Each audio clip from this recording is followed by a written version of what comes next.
Hello friends, तो आज हम पढ़ने वाले हैं important OBG manoeuvres and some images जो फ्रीक्वेंटली नॉर्सेट एग्ज़ाम में पूछी जाती है, आइदर प्री हो या मीन्स हो। और ये एक मोस्ट डिमांडेड वीडियो भी है, आप लोग के बहुत वोट थे कि हमें ओबीजी मैन्यूअर्स पे वीडियो चाहिए।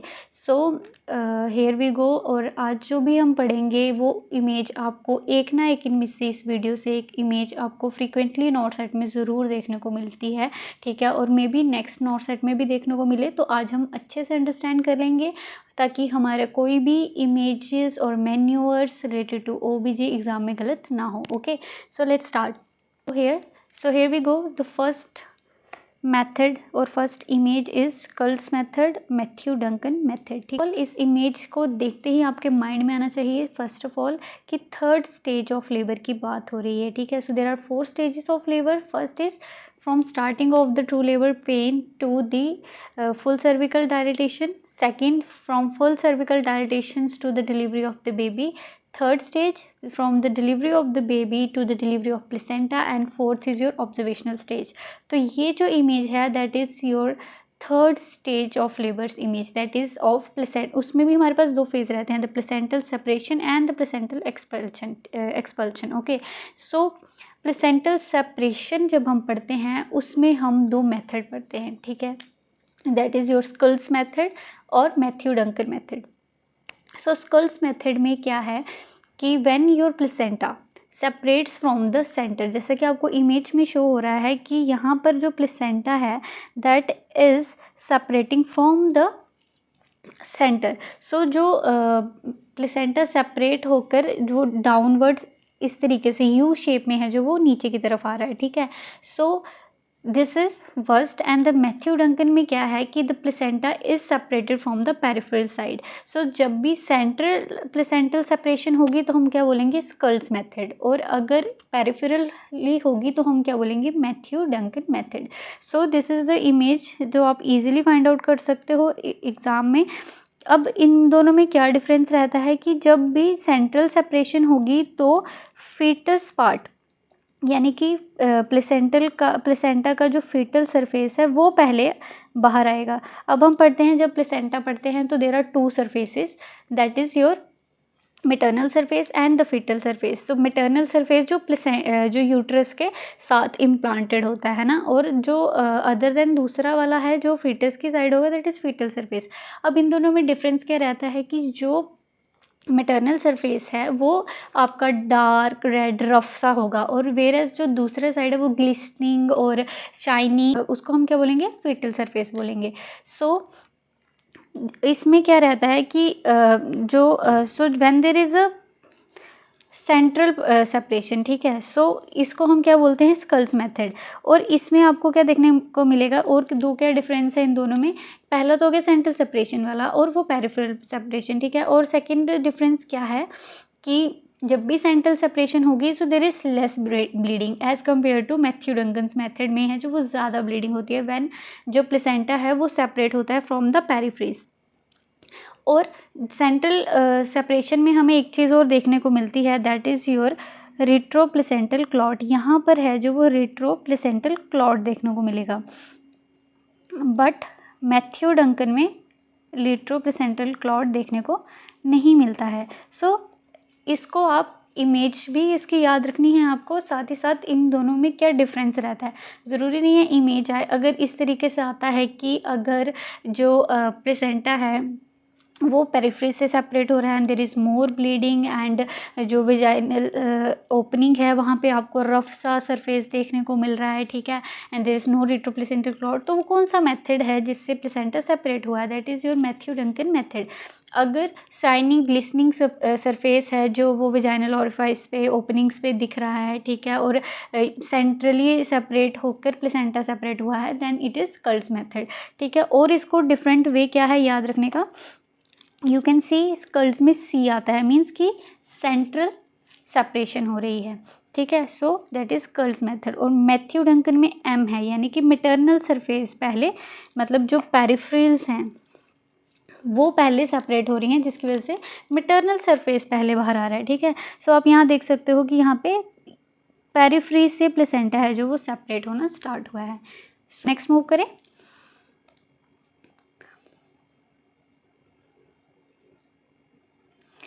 Next is your Leopold manures.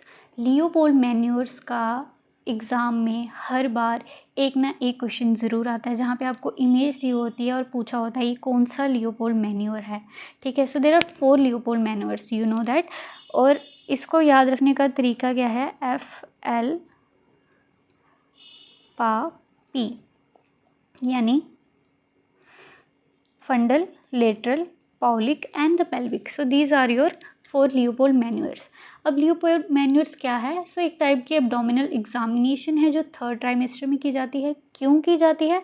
To find out position, engagement, lie, descent of the baby, ठीक है। तो इसको परफॉर्म करने के लिए हम क्या करते हैं, फर्स्ट ऑफ ऑल जैसे आपको शो हो रहा है जो फर्स्ट इमेज है दैट इज़ फंडल ग्रिप। तो पहले हम इसको समझते हैं क्या क्या फाइंडिंग रहती है और उससे हम क्या इंटरप्रेट कर सकते हैं, ठीक है। So first is your फंडल Leopold manure, ठीक है। और लियोपोल्ड मैन्यूअर्स के अकॉर्डिंग अगर हम इन्हें रैंक दें, so this is your first Leopold manoeuvre, lateral is your second Leopold manoeuvre, Pawlik is your 3rd Leopold manoeuvre and pelvic is a 4th Leopold manure.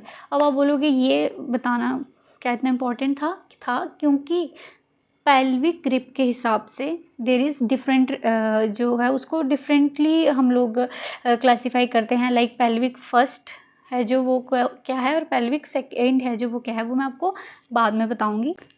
So first of all अब हम देख रहे हैं फंडल grip को। सो फंडल grip में क्या है कि जो भी प्रेग्नेंट लेडी है वो लाई डाउन करेगी और लाई डाउन करने के लिए आपको पता होना चाहिए क्या पोजीशन देनी है।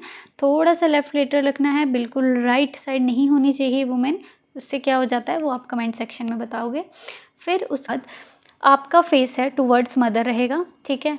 और लेफ़्ट हैंड का जो लेटरल साइड है, ठीक है, वो आप रखोगे फंडस पे, ठीक है। उसके बाद जब फंडस पे रखोगे so you will find out 3 different type of finding जिससे आप इंटरप्रेट कर सकते हो, ठीक है। अगर तो देखो ये आपने इमेज अच्छे से देखी, ठीक है, जहाँ पे लेटरल पार्ट का लेटरल साइड ऑफ हैंड का यूज़ किया गया है, ठीक है। अब जब हम फर्स्ट लियोपोल्ड मैन्यूअर परफॉर्म कर रहे हैं दैट इज़ योर फंडल ग्रिप, ठीक है। सो फंडल ग्रिप में आपने लेटरल लेफ्ट साइड आपका हाथ का फंडस पे रखा, ठीक है। उसके बाद आपको 3 टाइप की फाइंडिंग्स फील हो सकती हैं। फर्स्ट, अगर तो आपको अगर तो आपको सॉफ्ट इरेगुलर मासेस फील हो रहे हैं तो मीन्स कि वहाँ पर क्या है, बटक्स हैं, ठीक है। अगर बटक्स हैं तो यानी बच्चा कैसा है, सिफेलिक पोजीशन में है, ठीक है, और लॉन्गिट्यूडनल लाई है। अब अगर वहाँ पर आपको हार्ड, रेगुलर और ग्लोबुलर, ठीक है, डिफरेंस देखो, अगर बच्चे का सर है तो वो आपको हार्ड लगेगा बट रेगुलर लगेगा, ठीक है, और ग्लोबुलर सा मास दिखेगा, तो that is the head, means कि सिफेलिक पोजीशन में है, again suggestive of longitudinal lie. But अगर ब्रीच पोजीशन में है तो वहाँ पर आपको irregular masses, soft buttocks like है जो वो फील होगा, तो वहाँ पर आप बोल सकते हो कि यहाँ पर क्या है, बटक्स हैं, ब्रीच पोजीशन में है बेबी और लाई तो इज़ लॉन्गिट्यूडनल। सो नाउ अगर हम बात कर रहे हैं कि आपको कैविटी एम्प्टी लग रही है, एम्प्टी लगने का मतलब क्या है, एम्प्टी लगने का मतलब है कि बच्चा है जो वो ट्रांसवर्स लाई में है, ठीक है। सो दीज आर द 3 सजेस्टिव्स जो आपको देखने को मिलेगा अगर फंडल ग्रिप जब हम परफॉर्म करते हैं तो, ठीक है। Next is your lateral grip. अब लेटरल ग्रिप में हम क्या करेंगे, जो लेटरल साइड पे यानी कि इस तरीके से साइड पे हाथ रखेंगे, ठीक है, दोनों हाथ साइड पे रखेंगे। इस केस में भी जो मदर है और नर्सिंग ऑफिसर है या फिर जो मेडिकल हेल्थ प्रोफेशनल हैं उनका फेस है जो वो टूवर्ड्स रहेगा मदर के, ठीक है। सो आप लेटरली हाथ रखोगे, वही लेफ़्ट लेटरल हाथ का यूज़ करोगे, तो वहाँ से आप फाइंड आउट करने की कोशिश करोगे। लाइक अब यहाँ पर इस इमेज में देखने को मिल रहा है कि इस साइड है जो यहाँ पे स्मूथ कर्व फील होगी, है ना। तो अगर इस साइड स्मूथ कर्व फील हो रही है तो मीन्स यहाँ क्या है, बच्चे की बैक है। और दूसरी साइड फिर क्या होगा, उसके ऑपोजिट इरेगुलर नॉब्स देखने को मिलेंगे, तो विच मीन्स लिम्स, ठीक है। सो इसको हम क्या बोलते हैं, लेटरल ग्रिप बोलते हैं और अम्बिलिकल ग्रिप भी बोलते हैं, ठीक है। इसकी फाइंडिंग्स मैं आपको ऐसे लिख के बता देती हूँ। लाइक अगर स्मूथ कर्व फील हो रहा है तो उस साइड क्या रहेगी, बेबी की बैक रहेगी, फीटस की बैक रहेगी, ठीक है। और इर्रेगुलर दूसरी साइड क्या होगा, इर्रेगुलर नॉब्स देखने को मिलेंगे, नॉब लाइक फील होगा, तो दैट इज़ योर लिम्स, ठीक है। तो इससे हमें पता चल सकता है कि बच्चा है जो वो लेफ़्ट साइड फेसिंग है, राइट साइड फेसिंग है, ठीक है। So this is a kind of, इसको हम जो है वो लेटरल ग्रिप के साथ क्या बोलते हैं, और अम्बिलिकल ग्रिप भी बोलते हैं। और इसका आपको दूसरा नेम भी याद रखना है कि इन केस अगर ये इमेज दी है बट ऑप्शन में लेटरल ग्रिप नहीं दिया है, अम्बिलिकल ग्रिप दिया है, so you know that the lateral grip is also called as umbilical grip, ठीक है। Now third you can see is a Pawlik grip, और इसका इमेज बहुत बार आया है एग्ज़ाम में, ठीक है। पाउलिप ग्रिप क्या है, तो इसमें हम क्या करते हैं, 4 फिंगर एंड थंब का यूज़ करते हैं to locate the lower pole of the fetus, मतलब वहाँ पे हेड है, असेस करने के लिए कि बेबी का हेड डिसेंड हुआ है नहीं हुआ है। डिसेंड में क्या है कि अब मतलब पेल्विक कैविटी में एंटर किया है कि नहीं किया है, वो नीचे जा रहा है कि नहीं जा रहा है, ठीक है। सो उसके लिए हम पाउलिप ग्रिप परफॉर्म करते हैं। नेक्स्ट इज़ योर, और पाउलिक ग्रिप आपको फील नहीं होगी इन केस ऑफ ट्रांसवर्स लाई, ठीक है। और पेल्विक ग्रिप, पेल्विक ग्रिप में क्या है, जहाँ पे हम पता लगाते हैं कि जो बेबी है वो बेबी का हेड है वो एंगेज हुआ है कि नहीं है। एंगेजमेंट क्या है, when the biparietal diameter crosses the ischial spine, ठीक है। सो अगर बेबी का हेड है जो वो एंगेज नहीं है तो दोनों हैंड हैं जो वो कन्वर्ज करेंगे, ठीक है, यूँ इस तरीके से आगे आके मिलेंगे, ठीक है, वो हेड को कवर करेंगे। बट अगर हेड है जो वो एंगेज हो चुका है तो आपके हाथ हैं जो वो डाइवर्ज करेंगे, ठीक है। So these are the 2 different thing. अगर कन्वर्ज हो रहा है विच मीन्स एंगेजमेंट नहीं हुई, अगर डाइवर्ज हो रहा है मीन्स एंगेजमेंट हुई है, ठीक है। अब जो मैंने आपको पहले बताया था कि इसको फर्स्ट लियोपोल्ड बोलते हैं, सेकंड, थर्ड, फोर्थ। अब अगर आपसे पूछा जाए which is the first pelvic grip, ठीक है, तो आप अगर किसी को कंप्लीट नॉलेज नहीं है तो वो बोलेगा फंडल ग्रिप, नहीं। अगर पेल्विक ग्रिप पूछा जाए then your fourth Leopold manoeuvre is the first pelvic grip, यानी कि this is your first pelvic grip, ठीक है। And Pawlik grip is your second pelvic grip, ठीक है। सो ये इम्पॉर्टेंट चीज़ है याद रखने के लिए कि पेल्विक जो लियोपोल्ड मैन्योर है, फोर्थ लियोपोल्ड मैन्योर है, वो फर्स्ट पेल्विक ग्रिप है, और पाउलिक ग्रिप है जो हमारी वो सेकंड पेल्विक ग्रिप है, ठीक है। अदरवाइज अगर पूछा जाए कि लियोपोल्ड मैन्योर्स में then we will go with the synclination की हाँ फर्स्ट फंडल है, सेकंड आपका लेटरल है, थर्ड आपका पाउलिक है, फोर्थ इज पेल्विक है। But in case of pelvic grip first and second pelvic grip तो आपको इस तरीके से याद रखना है, ठीक है। So let's move on to the next slide.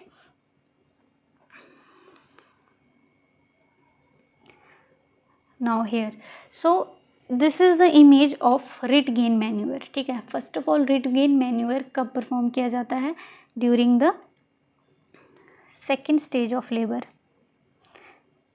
When there is a delivery of head.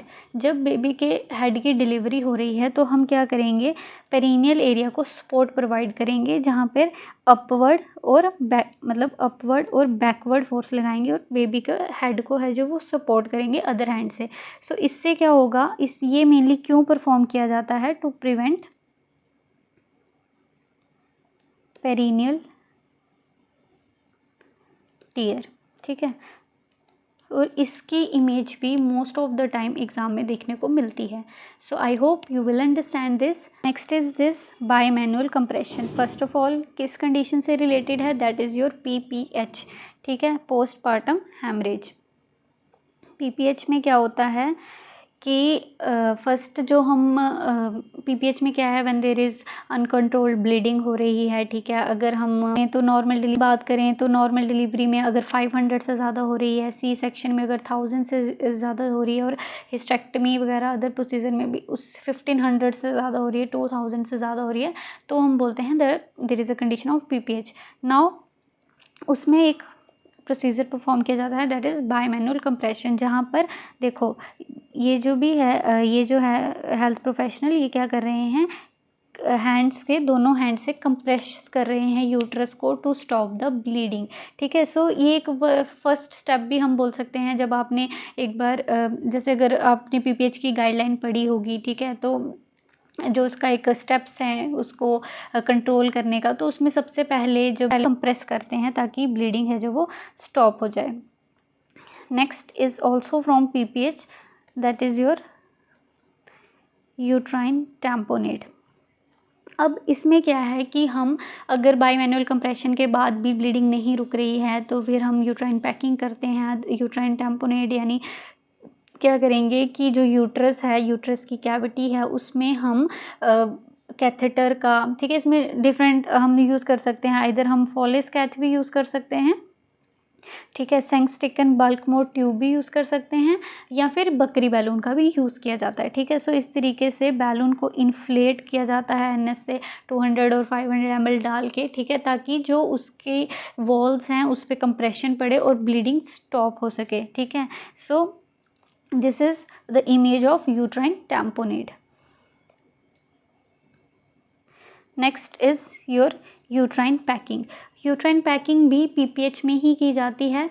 जब ब्लीडिंग नहीं रुक रही है तो पूरे यूट्रस को गॉज से एक 5 मीटर 8 सेंटीमीटर लॉन्ग गॉज से उसको एंटीसेप्टिक सॉल्यूशन में डिप करके यूट्रस को पैक किया जाता है। ठीक है, वेजाइना को अलग से पैक किया जाता है, पूरा उसको पैक कर दिया जाता है ताकि ब्लीडिंग स्टॉप हो जाए। ठीक है, फिर उसके बाद जब ब्लीडिंग स्टॉप हो जाती है तो इसको निकाल दिया जाता है। अराउंड 24 आवर्स तक इसको रखते हैं। ठीक है, so this is the image of uterine packing. आप देख रहे हो कैसे यूट्रस को पूरा पैक किया हुआ है।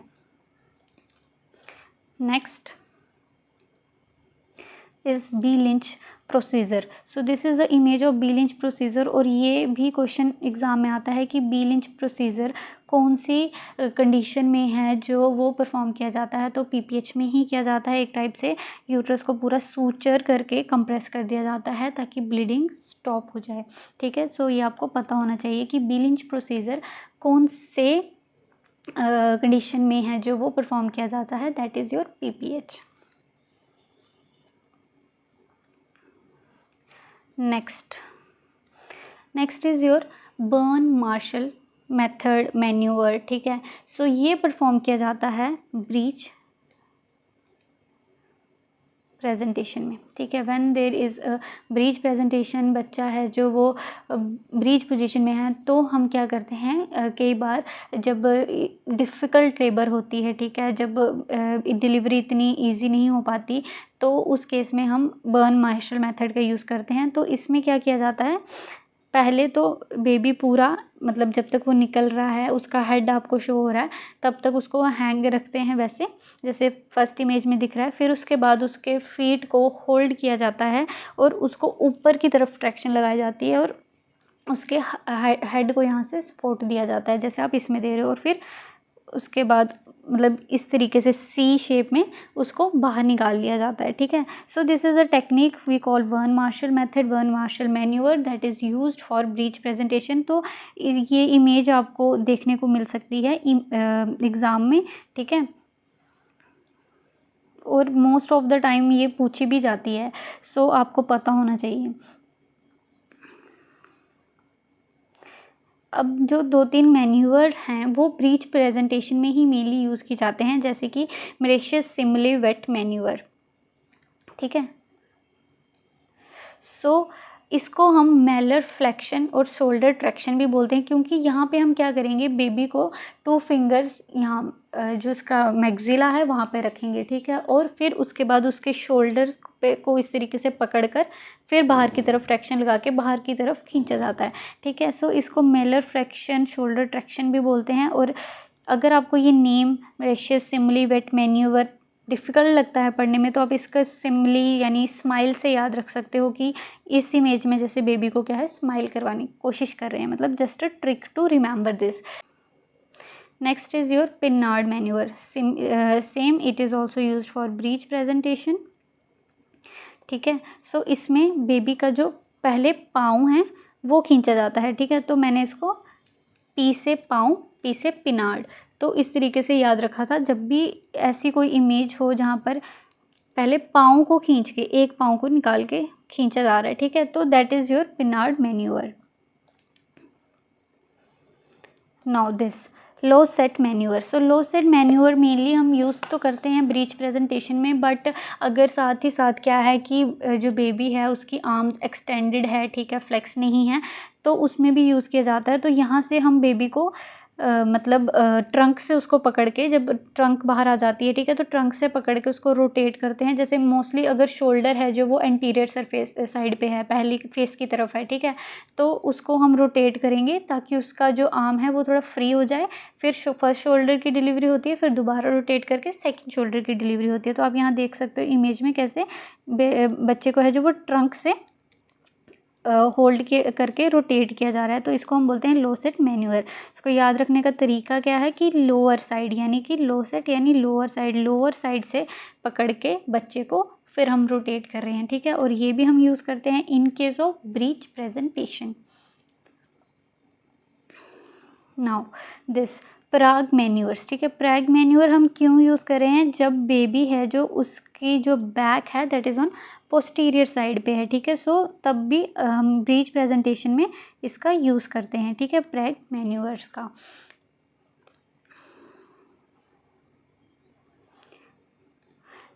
ब्रेस्ट मैन्यूअर सेम, अगर जैसे इसमें बैक क्या है, एंटीरियर साइड है, ठीक है, तो हम क्या कर रहे हैं, सुप्रा प्यूबिक प्रेशर लगा रहे हैं और दूसरी साइड सी शेप में कर्व्ड में बच्चे का ट्रैक्शन लगा के खींच रहे हैं, ठीक है। So this is your breast manure and used in breach presentation. Now अब जैसे ब्रीच वैसे ही फोर्सेप डिलीवरी भी की जाती है, ठीक है। सो फोर्सेप डिलीवरी में डिफरेंट काइंड ऑफ फोर्सेप्स का यूज़ किया जाता है, जहाँ पे मैंने 2 इमेजेस शो की हैं। नेक्स्ट हम नेक्स्ट पार्ट में पढ़ेंगे जहाँ पे और भी, जैसे शोल्डर डिस्टोशिया में डिफरेंट मैन्यूअर्स का यूज़ होता है, लाइक मैक्रोबर्ट मैन्यूअर, ठीक है। सो उसकी इमेजेस स्टडी करेंगे, साथ में और जो ओबीजी के इंस्ट्रूमेंट्स हैं वो स्टडी करेंगे। फ़िलहाल के लिए जो ये है रिगले फोर्सेप, इसकी इमेज आपको पता होनी चाहिए, ठीक है। इसके जो हमारा ये फोर्सेप रहता है, इसके डिफरेंट पार्ट होते हैं, like these are the blade, then shank, then this is lock and that is handle. और ये जो हैं ये दोनों ही फोर्सेप, इनको लॉक करके एक साथ बना दिया जाता है, वरना ये मतलब ओपन भी हो जाते हैं। और जब आप इसको लॉक करते हो तो उस लॉकिंग सिस्टम को हम क्या बोलते हैं, घोस्टिंग, ठीक है। जब फोर्सेप को आप मिला रहे हो, ठीक है, लॉक कर रहे हो, एक फोर्सेप बना रहे हो, तो उस प्रोसेस को क्या बोलते हैं, घोस्टिंग।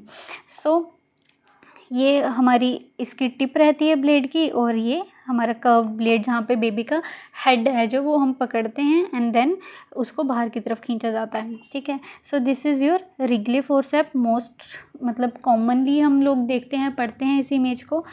एंड इसमें एक और फोर्सेप है दैट इज़ योर काइलेंट फोर्सेप। ये भी हम फोर्सेप डिलीवरी में ही यूज़ करते हैं। दोनों फोर्सेप एग्ज़ाम में आ जाते हैं और फोर्सेप आते हैं तो हम लोग कंफ्यूज हो जाते हैं कि ये वाला कौन सा फोर्सेप है, ठीक है। तो इसमें कुछ ना कुछ आप ऐसी निशानी रख सकते हो याद करने के लिए कि कौन सा फोर्सेप है। जैसे ये काइलेंट है तो आप यहाँ से ऐसे देख सकते हो कि इसमें से के बन रहा है, इधर थोड़े एजेस उभरे हुए हैं, ठीक है। So this is Kielland forceps. So मैं अभी यहाँ पे सिर्फ 2 फोर्सेप इसीलिए लाई ताकि जब नेक्स्ट फोर्सेप्स बताऊँ मैं आपको तो आप एटलीस्ट ये 2 आपके माइंड में क्लियर हों, ताकि वो आपको याद करने की दिक्कत ना आए, ठीक है। So that's the end of the video. Thank you so much, and thank you so much for supporting me and liking my videos.